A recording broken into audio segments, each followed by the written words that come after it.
ഇനി താമരശ്ശേരി ചുരത്തിലേക്കാണ്. ചുരത്തിലൂടെയുള്ള ഗതാഗതം നിയന്ത്രണങ്ങളോടെ പുനരാരംഭിച്ചു എന്ന നല്ല വാർത്തയാണ് നമുക്ക് നൽകാനുള്ളത്. ഇരുവശങ്ങളിൽ നിന്നും ഒരേ സമയം ചരക്ക് വാഹനങ്ങൾ പക്ഷേ അനുവദിക്കില്ല. മൾട്ടി ആക്സിൽ വാഹനങ്ങൾ ചുരം വഴി കടത്തിവിടുകയും ചെയ്യില്ല. ഹെയർപിൻ വളവുകളിൽ സ്ലോട്ട് തീരുമാനിക്കും. മണ്ണിടിച്ചിലുണ്ടായ 9ാം വളവിൽ വാഹനങ്ങൾ പാർക്ക് ചെയ്യാൻ അനുവദിക്കില്ല. നമുക്കിപ്പം അരുൺ അമർനാഥ് വിവരങ്ങളുമായി ചേരുന്നുണ്ട്.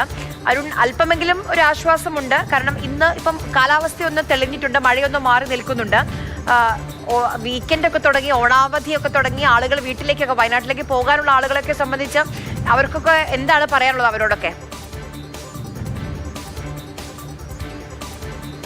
ആര്യ, ആശങ്ക ഒഴിഞ്ഞിരിക്കുന്നു. ആശ്വാസത്തിലേക്ക് കാര്യങ്ങൾ എത്തുന്നു. ശക്തമായ മഴയില്ല, മഴ മാറി നിൽക്കുന്നുണ്ട്.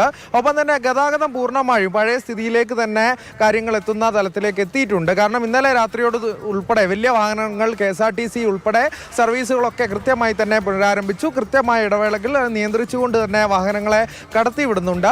കൃത്യമായൊരു നിരീക്ഷണം തന്നെയാണ് പോലീസും ഫയർഫോഴ്സിൻ്റെ ഒരു സംഘവും ഇവിടെ തുടരുന്നുണ്ട്.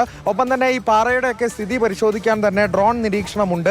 GPR സംവിധാനം തൽസ്ഥിതി വീക്ഷിച്ചുകൊണ്ടിരിക്കുകയാണ്. നേരത്തെ ഉണ്ടായിരുന്ന ചില ആശങ്കകളൊക്കെ പരിഹരിച്ചുകൊണ്ട് തന്നെയാണ് ഇപ്പോഴുണ്ടാകുന്ന നീക്കം. നേരത്തെ ആര്യ സൂചിപ്പിച്ച ഒരു പ്രധാനപ്പെട്ട കാര്യമാണ്, വിനോദസഞ്ചാരികൾ കാര്യമായി തന്നെ വരുന്നൊരു സമയമാണ്. അപ്പോൾ വ്യൂ പോയിന്റുകളിൽ അവർക്ക് നിയന്ത്രണം ഏർപ്പെടുത്തിയിട്ടുണ്ട്. എങ്കിലും ഈ ആശങ്ക പൂർണ്ണമായും എന്ന് മാറുന്നത് വരെ വിനോദസഞ്ചാരികളുടെ എണ്ണം കുറയുന്നത് തന്നെയാകും നന്നാവുക എന്നുള്ളത് തന്നെയാണ്. ഇത്തരത്തിൽ മഴയൊന്ന് പൂർണ്ണമായും മാറി വീണ്ടും പഴയ സ്ഥിതിയിലേക്ക് കാര്യങ്ങളെത്തും. അതുവരെയും വിനോദസഞ്ചാരികൾ ഒരു ക്ഷമ പാലിക്കുന്നത് എന്തായാലും നന്നാകും. ഇപ്പോഴെന്തായാലും വിനോദസഞ്ചാരികൾക്കൊക്കെ നിയന്ത്രണം ചുരത്തിലുണ്ട്. വ്യൂ പോയിന്റിലൊന്നും ആരും നിൽക്കരുത് എന്നൊരു സന്ദേശം തന്നെയാണ് നൽകുന്നത്. ബാക്കി കൃത്യമായ ഒരു ഭാഗത്ത് നിരീക്ഷണം തുടരുന്നു. മഴ അല്പം മാറി നിൽക്കുന്നതും ആശ്വാസമാണ്. ആര്യ.